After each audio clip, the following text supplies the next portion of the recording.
Наши ребята, наши внуки гуляют здесь. Рядом заправка. Ну поняли, да? Так, значит, здесь у нас вы против того, чтобы... Чем она вас не устраивает?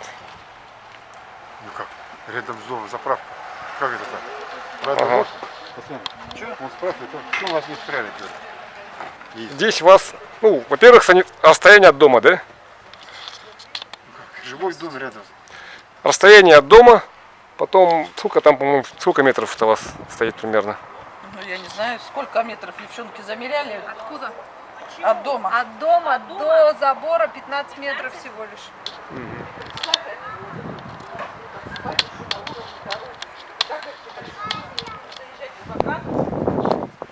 Они, наверное, вот оттуда будут заезжать. Они будут перекрывать нам. А на Черных вы ходили самого? Ну, я разговаривала с ним месяц назад вот по поводу этой. Я Ага. говорю, как так?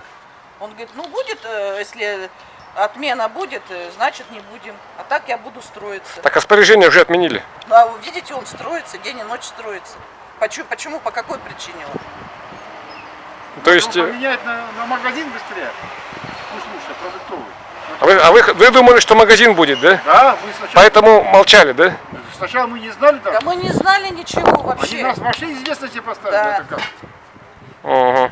А потом, как вы узнали, что будет заправка? Записано здесь было. А, потом уже повесили, да? Придется, да? И материал вышел где-то в интернете, что начали эти самые. Строительство заправки, и потом вот мы говорим, почему нас не известили, они повешали паспорт и огородили это все.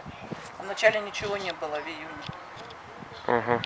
Но мы обращаемся, депутаты городской думы Черных, чтобы он быстрее это самое выполнил указания мэра Авсентьева, что этот объект быстрее это самое упразднили. И выполнил он это самое, значит, распоряжение мэра Авсентьева. Это в первую очередь. Если что, мы дойдем до суда и до депутатской неприкосновенности мы до конца будем с ним воевать.